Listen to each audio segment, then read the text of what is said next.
That is the wrong screen. Welcome to another DragonLance Saga Readings episode. My name is Adam, and today I'm reading the first preview that I could find anyway of Dragons of Eternity. I would like to take a moment and thank the DL Saga members and invite you to consider becoming a member by visiting the link in the description below. You can even pick up Dragonlance game materials using my affiliate links. All right, so this is coming out on the 6th of August. That's 2 weeks away. And I was surprised because with Dragons of Destiny and Dragons of Fate, there were 3 previews, 3 excerpts released before the book came out, and I could only find this one on Penguin Random House's actual website. So I'm going to try to dramatically read this. I have not had an opportunity to read it myself, so if I butcher it, I apologize. But this is basically a portion of Chapter 1. Dragons of Eternity by Margaret Weis and Tracy Hickman. Chapter 1. Tanis Half-Elven arrived at the Inn of the Last Home in the morning just before noon. He had flown on Griffinback through a storm, and although he was wet and chilled, he looked about with pleasure. Autumn was his favorite time of year to visit Solace, when the Valenwood trees burned with golden flame. Even now, when dark clouds filled the sky and a steady rain seemed to try its best to quench the fire, the trees still brightened the dreary day. Tanis had traveled from Palanthas, where he and his wife Lorana were trying to arrange a meeting with the Whitestone Council. Tanis was glad to be able to leave, get away from the talking and arguing, scheming and bargaining. The work he and Lorana were doing was good and would mean peace for Anslon for many years. But the talks were tedious, frustrating, and slow-going. The free people of Anslon, humans, elves, and dwarves, were represented on the Whitestone Council, an alliance that was created with winning the War of the Lance.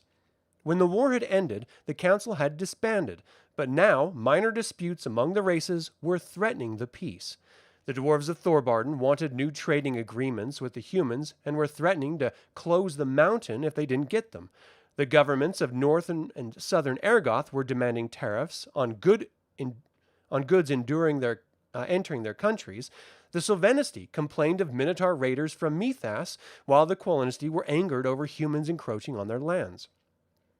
To address these concerns, the Solamnic Knights had proposed that the Whitestone Council be called back into session. Lorana had been the leader of the Whitestone forces during the war, and now she represented the Elven nations in the negotiations. The Lord Mayor of Palanthas led the Solamnic delegation. The Hill Dwarves and the Mountain Dwarves both sent representatives, as did the Gnomes and the Ergothians. The Kender of Kendermore were represented by their energetic and intelligent young leader, Bailiff II, who claimed to be a descendant of the great Kender military hero. Tanis had no formal role in the proceedings, but all the parties respected him, and he was occasionally called upon to act as mediator if the discussions grew contentious. He was thankful he did not have a formal role, for this meant he could slip away from the meetings to pay a visit to his friends Tika and Karaman to congratulate them on the birth of their second child. He was soaked through and dispirited by the time he reached the inn, but the familiar surroundings lifted his spirits. The inn was warm and crowded and noisy. Tika greeted him with a smile and scolded him for traveling through the storm. She took his cloak to dry by the fire, then led him to his usual table, which was located near the bar so that Karaman could join in the conversation while he worked. Tika and her husband Karaman were the inn's proprietors, and she waited on the customers while her husband reigned over the bar. "Shouldn't you be resting?" Tanis asked, seeing her carrying 4 plates of spiced potatoes balanced 2 on her forearms and holding 1 in each hand. "You just gave birth." "I had a baby, not the plague," said Tika. "Young Sturm's down for his nap, or I'd let you meet him." She moved among the tables, delivering the plates and mugs of ale, then came back to sit down beside Tanis. "Any word from Taz?" Tanis asked. "No," said Tika, sighing. "I miss him. I'd give most of the spoons to him to have him back. I'm sick at heart with worry that something has happened to him. I never did trust that woman." "What woman?" Tanis asked, unable to follow the leap in Tika's conversation. "That rosebush woman," said Tika, "wearing that horrid, ugly gem around her neck." "Destina Rosethorn," Karaman called from behind the bar. "You sent us that letter telling us about how you met with Astinus and found out that Destina had gone back in time to the Third Dragon War and taken Raceland and Sturm and Taz with her." You've heard nothing of them since? Tika asked. I haven't, said Tanis.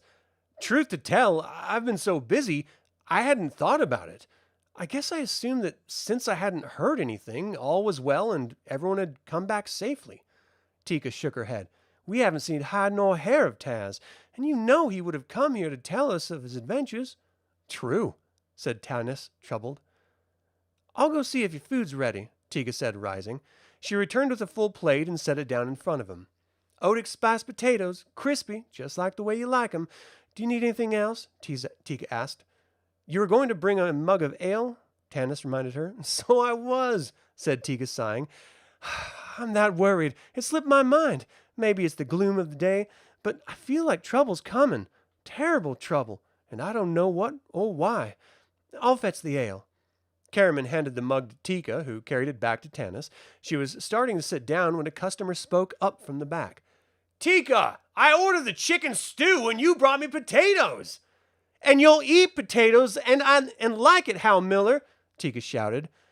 Yes, Tika, Miller said meekly and began shoveling potatoes into his mouth. Karaman silently brought a plate of stew from the kitchen, set it down in front of Miller, and removed the potatoes. Carrying them back to the bar, he picked up his little son Tannen and began to eat the potatoes himself, sharing them with his son. Tika sighed and looked out the stained glass window. A group of Kender were loitering around outside the inn, laughing and talking, heedless of the rain. They're hoping to be able to sneak inside before I catch 'em, said Tika. Every time I look out, I expect to see Taz with 'em. How are the negotiations for the new Whitestone Council coming, Tanis? Cameron asked, changing the subject. Tanis sighed and shook his head. We were close to having everything settled, with the elves and knights sharing leadership, when an elf lord suggested adding a minor provision. One of the knights trotted some obscure passage in the measure that prohibited it. The hill dwarves sided with the knights, and the mountain dwarves with the elves, and they nearly came to blows. We spent 3 days on the matter, and they were still arguing when I left. Hearing a baby crying, Tika jumped to her feet. He's awake from taking his nap. I'll introduce you. You should eat those potatoes before they grow cold. Tanis enjoyed the potatoes as he gazed out the window. Solace was located at a crossroads in Abanasinia, and people from all over Anslon stopped here. Despite the rain, travelers were still arriving at the inn, hastening to find shelter from the storm. As he watched people hurrying down the road toward the inn, he remembered a time when he would have looked out that window to see the ground far below him. The first proprietor, Otic Sandeth, had built the inn among the branches of an enormous Valenwood tree. Most of the houses in Solace had been built in the treetops to keep them safe from marauders during the lawless years after the Cataclysm. But the trees had not kept the people safe from the dragons that had attacked Solace during the War of the Lance. The dragons had burned the beautiful trees, but they had not destroyed the inn. It had been lowered to the ground and survived more or less intact. The trees had grown back to their full magnificent height. Some said the god Paladine had performed this miracle, and there had been talk of hoisting the inn back into the trees, but Tika had refused to allow it. That time had passed, she said, and could never come again. Best to move on. More customers entered, for today was bread pudding day at the Inn of the Last Home. Tika's bread pudding and brandy sauce was almost as famous as Otic's spiced potatoes. Tika brought the baby to show Tanis, who smiled to see the fuzz of red hair that covered the baby's head, matched to Tika's own red curls. Meet our little Sturm, she said. We thought he would name him after our dear friend. A fitting tribute, said Tanis. Tika cradled the baby in one arm and picked up Tanis's plate. She was heading to the kitchen when she suddenly gasped and dropped the plate on the floor as a column of shimmering air, like waves of heat rising off a sun-baked road, materialized in the center of the inn. Customers saw it and bounded to their feet in alarm. Some of them ran for the door. Others remained, either too hungry or too curious to depart. Tanis jumped up from the table, his hand on the hilt of his sword. Karaman handed Tika their older son and stood in front of his family, preparing to defend them. A door seemed to open in the middle of the shimmering column, and an elven wizard wearing black robes stepped through it. Dalamar snapped his fingers, and the column disappeared. Then he turned to face the patrons. "Get out, all of you," he told them. Excerpted, I can't even say that word. From Dragons of Eternity by Margaret Weis and Tracy Hickman. Copyright 2024 by Margaret Weis. All rights reserved. No part of this excerpt may be reproduced or reprinted without permission in writing from the publisher. Yeah, that's why I'm reading it, because that's totally cool to do legally. All right. There's some things that I don't understand, because where we left off the heroes, like, they had like come back to Solace and it was completely changed. But this is showing that nothing's changed as of yet. Dalamar just showed up, presumably to tell Tanis and Kitiara and Karaman about what he has learned from Destina Rosethorn. So are they trying to say that history hasn't caught up to the present time yet? Because this is exactly the setup of before, the second generation. So literally nothing has changed yet, except they know that Taz, Raistlin, and Sturm went into the past with Destina Rosethorn and the Graygem of Gargath. And do they even know about the Graygem of Gargath? I can't remember, to be quite honest. I have to look it up again. So what do you guys think? Do you think that Margaret Weis and Tracy Hickman, they've already set that in motion, saying that history needs to catch up with time as it's being changed? So by the time they arrive at the end of Dragons of Fate, history had caught up with them. This must be before that moment, if that is in fact the case. Like, let me know what you guys think, because this is getting confusing when it comes to the way that these authors are returning back to Dragonlance after so long and telling these stories about time and then not having a consistency when dealing with time. It just becomes a bit frustrating as a reader, you know what I mean? But anyway, that is the first, that's the first excerpt that I could find. If you guys know of any other excerpts, please let me know. We usually have 3 before the book is released, and this is only the first, so 2 more should be coming from different book and game publications and stuff. Very, very curious. Anyway, the description of this is: an intrepid woman and her friends have inadvertently altered the future of their new world. Now they must try to restore time in this thrilling conclusion to the New York Times bestseller DragonLance series. When Destina Rosethorn and her companions were transported to a time centuries before their birth, to the days of the Third Dragon War, the Graygem of Gargath brought chaos to the battlefield and changed the course of history. Upon returning to the Inn of the Last Home, where their journey began, Destina's party discovered a world completely changed. The forces of evil now hold sway over their land. The river of time is rising, flowing inexorably toward the present day. Destina and her friends must make one last desperate attempt to restore time's river to its proper channel.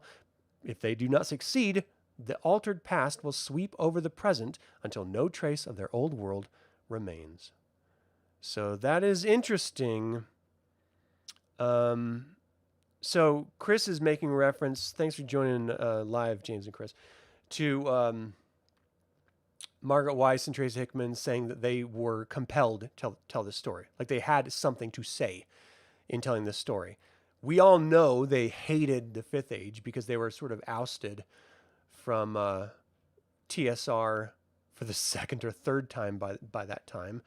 They planned to do a trilogy, which ended up just being a single novel called Dragons of Summer Flame. And then they came back to fix it all with the War of Souls trilogy. So is this their way of reneging on everything that happened after, or before, I should say, before the Summer of Chaos, so that they don't have to deal with that? The first version of history that Tasselhoff saw after Chaos stepped on him, where the world was sort of happy and stuff. I'm not sure they're going to be doing that, but I do get frustrated when they have this setup like this of the river of time is rising, flowing inexorably toward the present day. If you travel from the past instantly to the future instantly, then everything that has happened in the past has happened by the time you catch up to the future, because you're traveling through space-time. It's not like it's an hour behind or 80 years behind. It's already taken, like, it's already occurred. It's already happened by that time. So their version of time travel doesn't mesh with everything that they've told us about time travel in every other book they've ever written about time travel, which if you haven't known this, is a lot. The entire premise of the Legends trilogy is both a prequel and a sequel to the Chronicles, dealing with time travel. War of Souls all deals with time travel.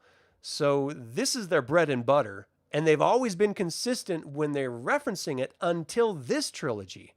And so it does become frustrating as a fan when you don't understand the story they're trying to tell, and we're at the last book. Like, we should have gotten what's happening by the second book, meaning we should have understood their version of time, because they've already told it in 2 separate trilogies already.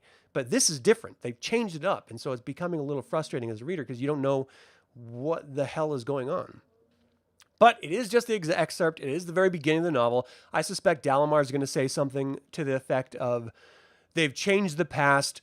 It's going to catch up to us. We only have a limited amount of time before it hits us. So we need to do what we can in the now to preserve who and what we are, or preserve a potential future.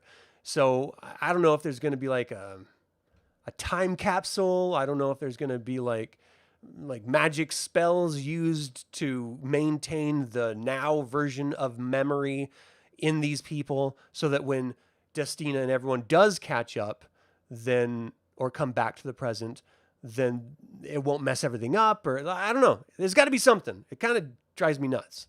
Hey, Bears fan Goomba, welcome to the stream. Just subscribed last week. Nice. I just did a review like seconds ago, so you can go check that out too.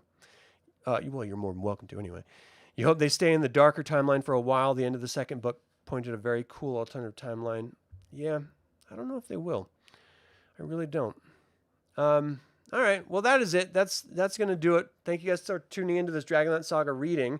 What do you think of this preview? Are you excited to see how this trilogy ends? Feel free to email me at info@dlsaga.com or leave a comment below. This channel is all about celebrating the wonderful world of the DragonLance Saga, and I thank you for joining me in this celebration. Thank you for watching. This has been Adam with DragonLance Saga, and until next time, Slanjavar.